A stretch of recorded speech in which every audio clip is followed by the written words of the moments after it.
Maestro Silverio Palacios, pues welcome al norte, welcome to Tijuana, como decimos por acá, y bienvenido a Siempre en la Entrevista, el podcast de Siempre en la Noticia. ¿Cómo estás? Muy bien, muy contento, muy agradecido de que me consideren para estar aquí, estrenando su bonito estudio. Padrino de lujo, efectivamente.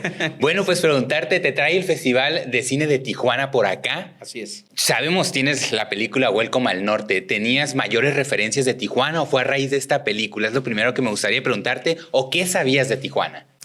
Pues en realidad en Tijuana yo he conquistado, por decirlo así, grandes amigos. A mí Tijuana me gusta como destino para venir y volver a venir. Siempre. ¿A poco? Claro que sí, Tijuana es muy generosa. Tijuana tiene una virtud muy especial, un ánimos, un temperamento diferente al que nosotros vivimos en el centro de la República. Aquí se mueven las cosas de otra forma, ¿me explico? Ya que hace referencia a Welcome al Norte, la pregunta, ahí creo que está la sustancia de esa que te hablo. Mira, el personaje mío, que se llama Polito Canchelo, ¿recuerdas? Sí. Procede de una familia tradicional. Cuando llega a Tijuana, que venía con miedo de que aquí fuera el terror, el infierno. Como yo creo que llegan la mayoría, ¿eh? Así llegamos la mayoría. Nos damos cuenta que las familias no solo nacen, también se hacen. Así y Tijuana es lo que te ofrece. Tijuana recibe con los brazos abiertos a cualquiera de cualquier latitud del mundo, lo asimila y lo integra a su dinámica. Totalmente de acuerdo. Y ahora vienes en el marco de un festival, que es la primera edición del Festival de Cine de Tijuana. ¿Cómo ves desde el punto de vista del cine a la ciudad de Tijuana y pues por qué crees que a veces se tarda tanto, ¿no? Es 2025, en formar un festival en una ciudad que desde mi punto de vista es muy importante para el país? Desde luego. Bueno, ¿qué te puedo decir? Las estadísticas dicen que en Tijuana se filma mucho, ¿sí?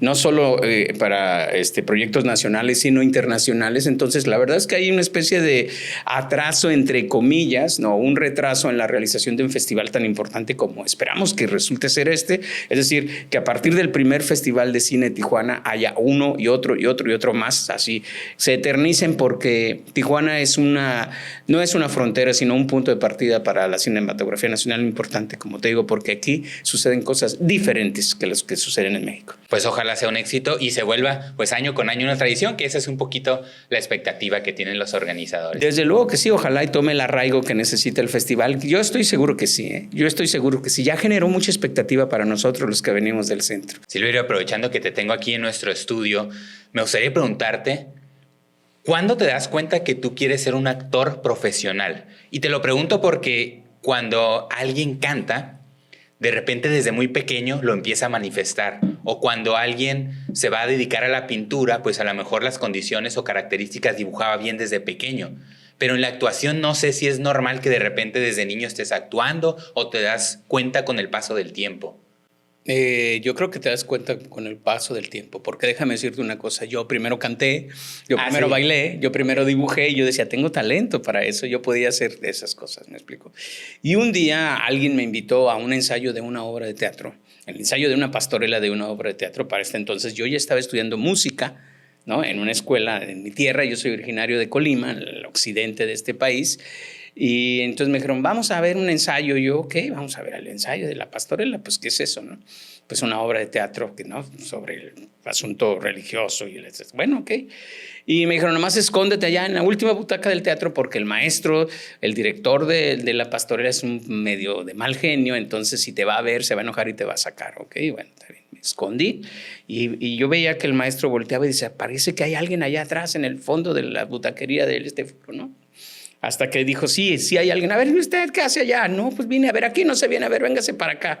Yo era muy joven, bueno, y pequeño, sigo siendo pequeño, pero era más delgado, tenía 18, no, era adolescente, 16 años. Entonces dijo, miren, necesitamos un ángel y usted va a ser de ángel. Y yo, ¿cómo? La pastorela nunca se hizo, sigo esperando el personaje del ángel y aquí, mira. O sea, nomás ensayaron. Nomás ensayamos y no se hizo, finalmente no se produjo, pero al siguiente año yo volví a esa compañía porque me gustó el asunto de los ensayos para probar. Y fue hasta los 18 años que un día vine a un festival con una obra de teatro acá en Estados Unidos, en El Paso, Texas, con esa compañía de teatro de la Universidad de Colima, y me dieron un premio de mejor actor. Y yo dije, era un festival internacional. ¿Cómo yo un premio de mejor actor? ¿A poco sirvo para eso? Bueno, Y entonces desde ahí empecé a dar el giro, dejar la música y entregarme a la actuación. O sea que tú siempre supiste que te querías dedicar a las artes finalmente, Sí. Profesionalmente, vivir de ello. Sí, nada más que empecé estudiando música y así tocando guitarra y cosas, cosa que ahora utilizo, pues los conocimientos que adquirí y la práctica para mis espectáculos, ¿no? Teatrales, todas esas cosas. Pero finalmente de ahí me fui a estudiar a México, actuación en el Centro Universitario de Teatro de la UNAM. Ayer te lo preguntaba en el marco de una nota que hicimos, que muchas personas... Nos pasa también en diferentes oficios, en el periodismo y en la comunicación fue igual también para mí, que hay como unas dudas de que si se gana o no se gana dinero, que si vas a poder o vivir o no. Y en las artes me imagino pasa, no sé si en tu trayectoria también tuviste dudas de poder vivir de ello. Todavía tengo dudas de si puedo vivir. Pero algo que me quedó claro a muy temprana edad es que quienes nos dedicamos al arte, ¿no? Al arte, no solo al entretenimiento, sino al arte, tenemos que aprobar con excelencia dos materias, la soledad y el hambre. Okay. Y entonces, y el hambre siempre va a estar en alguien, y la soledad igual, o sea, yo ahora mismo tengo que desprenderme de mi familia, de mis hijos, de mis seres queridos para estar acá y compartir y departir con ustedes mi experiencia de vida, todo esto. Y bueno, pues tengo que venir a hacer y afiliarme a sus afectos que los recibo de antemano y yo trato de corresponder, pero siempre estoy en un plano así, pues separado de pronto de mi familia, y luego tengo que regresar, nutrirme de ellos y luego viene otro viaje. Somos nómadas nosotros los artistas de alguna manera, ¿no? ¿Y en algún punto hubo duda de dejar el oficio o nunca? Siempre ha habido, siempre ha habido. Sí, ahora mismo yo digo, güey, ¿por qué sigo en esto? ¿Para qué sirve esto? ¿De verdad servimos los actores para algo? El cine tiene una utilidad social, el teatro tiene... Y poco a poco nos damos, cada vez que nos subimos a escena y salimos con el aplauso generoso del espectador, pues, creemos que sí. Me gustaría saber cómo son los inicios para un actor. Ajá. O sea, es difícil, es fácil el tomar papeles. Y después te quiero hacer otra pregunta. No sé si ya con la experiencia y con la trayectoria que tienes todavía haces castings. Sí, o sea, ¿cómo es la transformación de un actor en sus inicios a alguien que ya tiene experiencia, ya tiene una trayectoria? Sí, desde luego me piden que haga casting todavía. No me gusta, o sea, honestamente no me gusta, nunca me ha gustado, lo confieso, pero bueno, es pues como un requisito que se ha vuelto indispensable para la producción. Luego te das cuenta que tiene otra utilidad más que no tiene que ver con el talento. No tiene que ver con tus capacidades para interpretar tal o cual papel. Tiene que ver con que si te veas bien al lado de otro que también va a actuar y que ya está definido su rol, ¿no? Y que como está definido, pues tienes que verte más o menos. Y luego incluso hay una serie de test que tiene que ver con si hay química entre los actores y estas cosas. A veces no hay química, pero como se ve bien, pues dicen, ok. Y uno tiene que disponerse en ese sentido. Entonces es un requisito que hay que cumplir. A veces yo incluso, para evitar el casting, porque son casting absurdos desde mi punto de vista, me dan una línea, no dos, como decir... Yo a mis 30 años de profesional, ¿tú crees que esa línea no la voy a poder hacer? Bueno, pues sí. Entonces yo los evito porque pues además no tengo información de todo el proyecto, ¿no? Entonces siempre te da nada más un casting. Tú crees, te quedaste en eso, pero no sabes en qué clase, en qué nivel de proyecto, qué calidad de proyecto te corresponde, te ganarías en caso de quedarte, ¿no? Ahora con la trayectoria y uno pues va avanzando, en la edad va cambiando su forma de pensar, va siendo uno más maduro. ¿Sientes que algo hubieras hecho distinto y que tal vez le pueda servir como recomendación a jóvenes que se quieren dedicar a tu oficio? No, mira, es muy difícil conquistar certezas, ¿no? Y esas certezas te alimentan y te sustentan y luego te estimulan a hacer ciertas cosas. Cuando de pronto te aferras demasiado a esas certezas y no tienes la voluntad de aprender, esas certezas se vuelven necedades. Eso es lo que nos pasa a los viejos, ¿no? Sí. Entonces, siempre hay que tener la voluntad de aprender. Y en todo caso, si hay una recomendación para los jóvenes, es esa. Hay que tener la voluntad de aprender, ¿no? Y la voluntad de aprender estriba en que tú tienes que entender, así como regla general, que el error es maestro. Si te equivocas, no tienes que sumirte en la depresión, tienes que aprender por qué razones te equivocaste. Porque en la medida que reconoces la naturaleza del error, es que vas a poder apreciar el valor o la certeza de los aciertos, valga la redundancia. Y en tu oficio, y perdón que me ponga a veces de ejemplo, en el nuestro a veces puede haber errores en a lo mejor haber agarrado una nota en un ángulo que no era el correcto, o tal vez no haber entrevistado, no haber puesto una postura. En el actoral, ¿los errores crees que vienen de agarrar ciertos papeles o más bien en la interpretación de los mismos? ¿Dónde puede haber errores que consideres? Pues hay varias razones. Una, inexperiencia, otra, falta de práctica, de técnica, de ensayos. Otra puede ser insensibilidad, o sea, a la situación, porque cuando se actúa tienes que estar desarrollando lo que ya practicaste, lo que ya enseñaste, pero tiene que haber una dosis de improvisación, de frescura, de algo genuino del momento. Entonces, en ese sentido es que el error el maestro. Es maestro, si tú no ensayaste suficiente, te está diciendo, ensaya más, ¿no? Si tú no te memorizaste una línea, quiere decir, memorízatela, trabaja para ello, ¿no? Si tú no eres sensible, por ejemplo, a la réplica con el otro, te está diciendo el error, atiende al otro, trabaja para el otro, ¿no? Maestro, hay muchas producciones en las que ha participado, me refiero principalmente a las de cine. Me gustaría mencionárselas y no sé qué experiencia le dejó estas películas, estos personajes o alguna anécdota, no sé, de cada una de ellas. Yo le menciono y a lo mejor lo primero que le venga a la mente y que nos pueda compartir. Matando cabos con su personaje Tony el Caníbal. Trabajar para el otro es importante. O sea, el otro siempre será tu mejor referencia. El otro es la referencia que tú existes. Sin el otro tú no puedes estar consciente de ello. El otro es siempre el espejo. Cuando empezamos a hacer Matando Cabos, nos dieron el guión y en el guión no venía ni un solo texto del personaje, de Tony el Caníbal. Y los directores y los que me dijeron a mí, oye, es que se nos ocurrió que Mascarita, que es el personaje principal, que es mi compadre Joaquín Cosío, pues debía tener un guardaespaldas y un guardaespaldas especial que fuera todo lo contrario del chaparrito, pero ágil y estas cosas. A la hora de escribir no se nos ocurría qué poner, qué cosas decir. Lo que a ti te ocurre, improvísala sin ningún problema. Y yo le dije, ¿no tiene ningún texto? No, aquí así que se quede. ¿Cómo así que se quede? Sí, que no hable. No, pero es que si se te ocurre decir cáspita, bárbaro, carajo, puedes decirlo. Le digo, no, que no hables, si no le pusiste ningún texto. Pero ¿cómo lo vas a crear? Pues a partir del otro. Si el otro me grita, yo me callo. Si el otro, lo que sea, pero siempre callado. En una segunda versión de Matando Cabos, el personaje hablaba. Y les dijeron, no, el personaje se creó mudo. Y mudo será Tony el Caníbal. Y creo que, porque no solo se actúa hablando, sino en correspondencia con el accionar del otro, es decir, actuar es reaccionar. A propósito de lo que nos mencionabas sobre tus inicios, en este caso, Pastorela con Dr. Godínez. Es que ahí hay una historia muy, muy personal con Pastorela, pero podría ser inteligencia en términos de saber decidir o no, elegir un proyecto o no. ¿Por qué una historia muy personal con lo que se refiere a tu inicio? Esa historia es por Pastorela. La película en sí. Por la película, sí, ese es un proyecto que me llegó a la par de otro, simultáneo, y yo tuve que elegir entre ese y otro. ¿Y fue una correcta decisión desde tu punto de vista? Desde mi punto de vista, sí. ¿Y tu mamá también, con Chuy Carranza?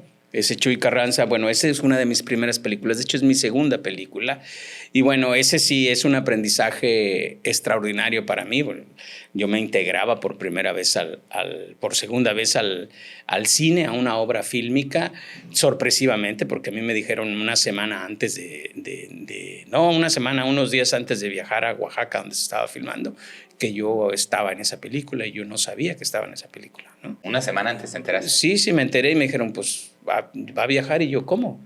No sabía siquiera, y no sabía, yo no entendía un poco la diferencia entre actuar en teatro, me formé como actor de teatro, y actuar en cine, y ahí me dispuse a entender qué pasaba, ¿no? Y por qué tenía que actuar de una manera y de otra, por qué tenía que actuar justo en parcialidades, por decirlo, o sea, me tomaban de espalda una toma que yo estoy narrando un partido de fútbol, y yo decía, pero yo en el teatro no doy la espalda. Aprendizajes básicos, pero que para mí hay que atender, ¿no? Para ver si aprendo algo. ¿Cómo fue trabajar en esos inicios con Diego Luna, con Gael García? Pues eran dos jóvenes igual, aprendices, y después se desarrollaron como profesionales, como los profesionales que son, pero pues estábamos en las mismas circunstancias, los tres, digamos, ¿no? Y fue muy grato, por supuesto, porque estaban dispuestos a una aventura, tanto para ellos como y más para ellos, porque ellos fueron los protagonistas de esa historia y estaban ansiosos de destacar, y Y para mí, pues se contagiaba como esa ansiedad por hacer las cosas bien, ¿no? ¿Uno se da cuenta cuando una película va a ser exitosa? Uno intuye que puede ser exitosa, pero hacer una película siempre es un riesgo. Muy bien. El violín, Comandante Cayetano.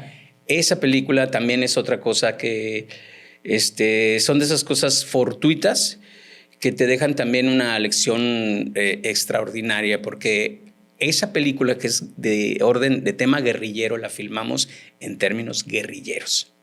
O sea, sí nos fuimos a la sierra, sí padecimos, sí dormíamos poco, sí parecía que estábamos en la guerrilla, y eso fue algo que el mismo director involuntariamente le imprimió también. No es que fuera porque no tenía mucho presupuesto para hacerlo, pero se hizo con el corazón guerrillero de los que nos asociamos ahí.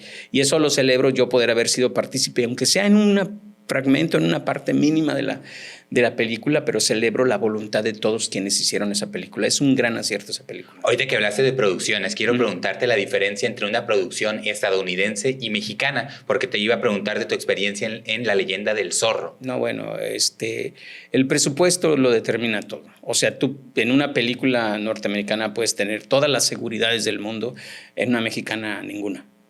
Así, por presupuesto nada más. Acá se hace con el corazón, ¿no? Así, con el pecho abierto, y allá tienes todas las protecciones, eres una persona reconocida por más pequeño que sea tu personaje, como en el caso del que yo hice, un jailer, un carcelero, pues yo tenía todas las comodidades, yo tenía todo el reconocimiento y no pasaba nada. Acá puedes ser el protagonista y de pronto échale ganas. El infierno, los hermanos Cucaracha, ¿verdad? Sí, y Pánfilo, sí. Pues también es otra gran producción, es una película de un director muy reconocido mexicano, y bueno, una historia que concierne a lo que tiene que ver los conflictos de este país, los problemas de este país, y nosotros lo hacemos con la responsabilidad que merece hacer una historia de ese tipo, contar una historia de ese tipo, y también para que la gente se identifique con nuestros personajes y diga, sí soy yo, sí es lo que parece, sí es lo que vivimos, y es indispensable tomar una postura al respecto, ¿no? Quiero preguntar también un poquito de eso. Has participado en varios proyectos que tienen connotación social, política, y el país está en constante cambio. Así es. Y de repente, bueno, de una vez abordamos un poquito ese tema. No sé si tú consideras que las personas deben involucrarse en la política o no, porque de repente hay algunos que prefieren ver la política como algo lejano, como nunca involucrarse para no meterse en discusiones, o lo ven como desde ese punto de vista. No sé si tú consideres que todos al final, de una u otra manera, debemos involucrarnos, o es aceptable que unos tomen esa postura de la política mejor no le entro. Se ha hecho a la idea y se ha difundido la idea de que ser apático a la política es una postura política. Y sí, en algún sentido sí lo es. Pero yo creo que en un proceso transicional como el que estamos viviendo, es importante ser partícipe. Pero es importante ser partícipe desde una voluntad creativa y social. Porque si no hay esa creatividad para superar, digamos, las adversidades que estamos generando en la disputa política, creo que lo único que se desarrolla es una suerte de partidismo patológico, enfermizo, dañino para la sociedad. Nosotros tendríamos que comprometernos como ciudadanos a generar las condiciones para una mejor convivencia social. Desde ahí el cine, por ejemplo, tendría que hacer películas de esa índole, de incidencia social. Tendría que quitarse esa intención de solo fomentar el entretenimiento, luego entonces la distracción de los problemas y de la gravedad de los problemas que estamos viviendo, ¿no? ¿Tú sientes que en tu trayectoria, en tu vida, has llegado a ser como víctima de los clasismos que existen en el país? O algo sin por el duda, estilo? sin duda. Sí, sin duda. No, y no una, muchas veces. Incluso dentro de la misma industria fílmica. ¿Por qué? ¿Por qué? Pues porque hay clasificación, porque hay marginación por ciertas posturas, por ciertas formas de pensar, por ciertos criterios. Creo que no conviene a ninguna industria el fomentar esa idea de que si no piensas como yo, no piensas. Eso es verdaderamente atroz, eso es inhumano, eso nos lleva definitivamente a a una confrontación que no es saludable en ningún sentido y desde luego no es provechosa porque lo que conlleva o lo que trae consigo, eso es una confrontación todavía peor, ¿no? Dentro del listado de las películas, que son muchas, dejé para el final esta que en lo particular por donde estamos, pues me interesa mucho conocer, Welcome al Norte. Así es. Y en este caso, Polito Canché. Ajá. ¿Cómo fue esa oportunidad? ¿Cómo fue trabajar en Tijuana? ¿Cuánto tiempo les llevó aquí a hacer esa película? 3 semanas estuvimos aquí, otras 2 semanas estuvimos en Mérida, en Ticul. Fue una experiencia especial, porque pues son dos, ahora sí que de extremo a extremo, de península a península, completamente diferentes. ¿Cuál sientes de todas estas películas que fue un mayor reto actoralmente hablando? Todas son un reto. Si no preocuparte por ser diferente a la anterior película, sí tienes que preocuparte por ser genuino, por ser original, por ser honesto, por ser verosímil, porque te crean al personaje, ¿no? Yo tenía la preocupación al ser Polito Canché, que es un hombre de origen yucateco, que cuando yo hablara yucateco no se sintiera que me burlara de los yucatecos, que es lo más común, que un actor nos burlamos de los yucatecos cuando hacemos un acento yucateco. Sí. O cuando hacemos un chilango, exageramos al chilango para como burlártelo. Y esa es una suerte o de... el norteño también. O el norteño, exactamente, cuando hace muy golpeado. Y entonces dices, no...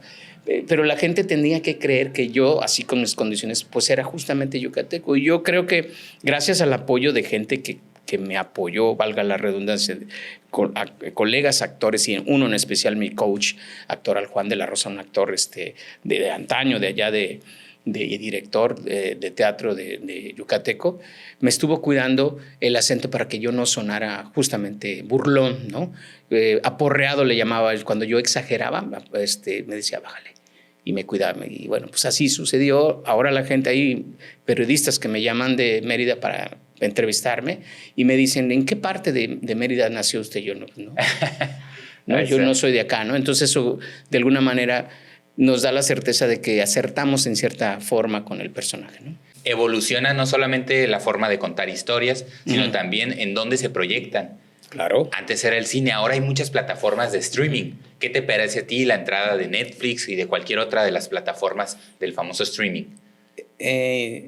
No sé si ilusoriamente, idílicamente para mí, y por otro lado ingenuamente, o sea, a mí me encantaría que uno pudiera ver las películas en streaming para confirmar que lo que vio uno valió la pena. ¿A qué me refiero? A mí me encantaría que el cine siguiera siendo, y para eso la existencia de estos festivales, como el Festival de Cine de Tijuana, siguiera siendo un arte mayor, que la gente pudiéramos acudir así en comunidad a ver en una sola pantalla, pues en una pantalla un solo sueño, un sueño común que alguien nos está compartiendo, ¿no? Así en grande verlo, con las palomitas o sin las palomitas, como quieras, suena romántico eso, pero sí me gustaría que siempre fuera eso, porque el cine es el resultado de voluntades comunitarias, ¿no? El cine debe de seguir siendo un fenómeno social. Es que se comparte así, ¿no? Cuando lo sometes nada más al límite de la pantalla de tu casa, por muy grande que sea, pues la puedes ver tú solo, la puede ver incluso tu perro, tu familia, tu esposa, lo que quieras, pero es nada más, pero es en pequeño, ¿me explico? Digo, el cine dice muchas cosas, pero el fenómeno masivo del cine yo creo que tiene que subsistir. Maestro, este espacio nos gusta conocer sobre el oficio que desempeña la persona a la que tenemos oportunidad de entrevistar, pero también conocer un poquito no solamente al profesional, sino también un poquito de la persona. Cuando no estás trabajando, ¿qué te gusta hacer? ¿Qué otras pasiones tienes? Escribir.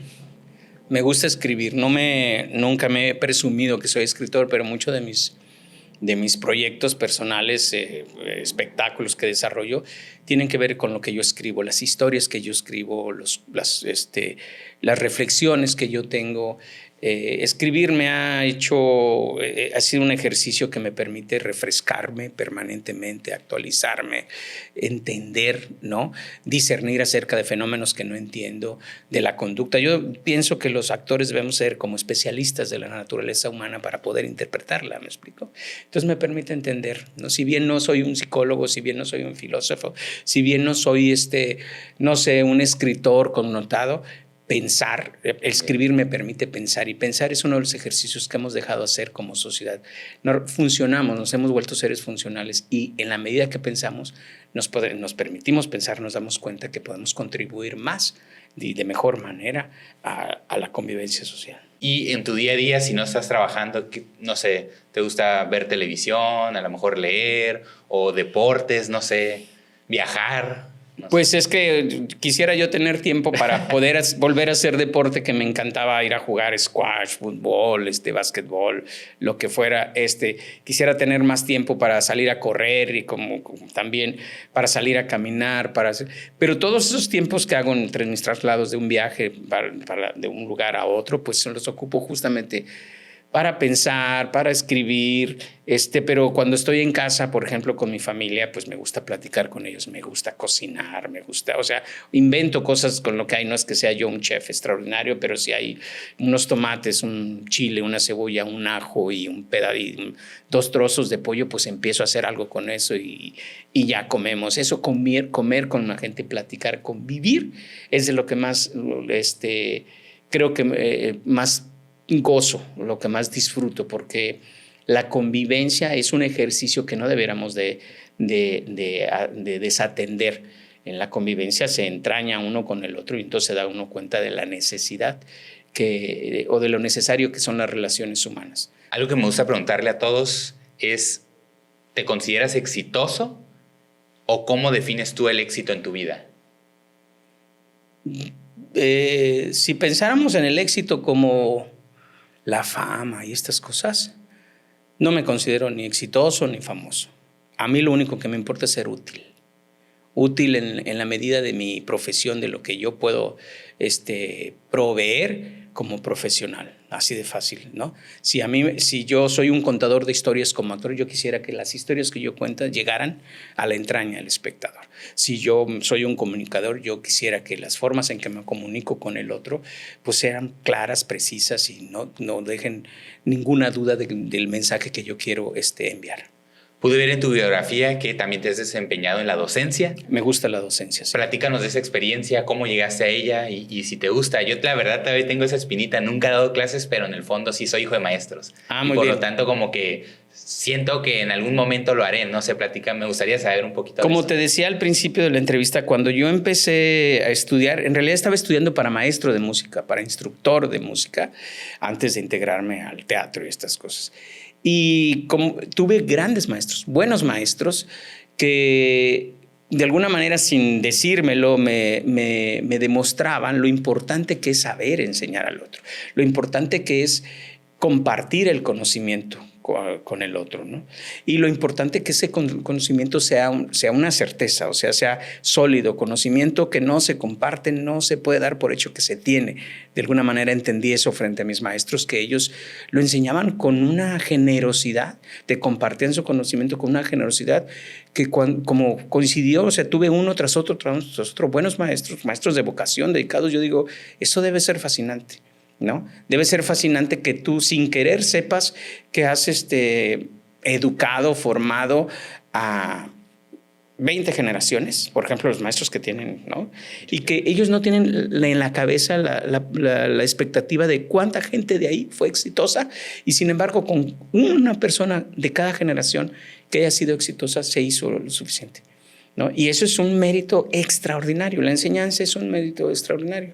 Y en ese sentido a mí me fascina compartir mis experiencias con los otros, con los jóvenes. Ahora que yo empecé dando un taller de procesos creativos aquí en el Festival de Cine de Tijuana.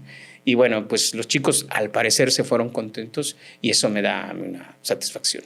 ¿Qué sigue para Silverio Palacios? Pues seguir dando clases, seguir participando en los proyectos que me inviten así tranquilamente, sin ninguna aspiración, más que pues eso, ser parte de la historia que se cuenta, y qué más, pues seguir con mi familia, seguir viviendo y pues hasta donde llegue. Claro que sí. ¿No? Todos siempre se puede aprender, de todo se puede aprender algo. Claro. ¿Qué nos podrías compartir? Nada más para finalizar ya esta charla y esta entrevista, la cual te agradezco mucho. ¿Qué nos podrías compartir que a ti te ha servido y que tal vez a otros también nos pueda servir? No sé si ya te lo dije, pero lo que pasa es que tengo 30, he tenido 30 entrevistas. Entonces ya tengo la cabeza, bueno, que no en todas he dicho lo mismo, eso es una cosa muy importante, pero bueno. Pero lo único, a mí, como para los jóvenes que que están participando en el Festival de Cine de Tijuana, es que no se desilusionen. A veces me da la impresión que la desilusión es pues casi un negocio, ¿me explico? Alguien saca provecho o hace su agosto de tu desilusión. Pero que si se equivocan, no se desilusionen. El error es maestro, ¿sabes? De todo tropiezo se puede hacer un aprendizaje, se puede sacar un aprendizaje extraordinario.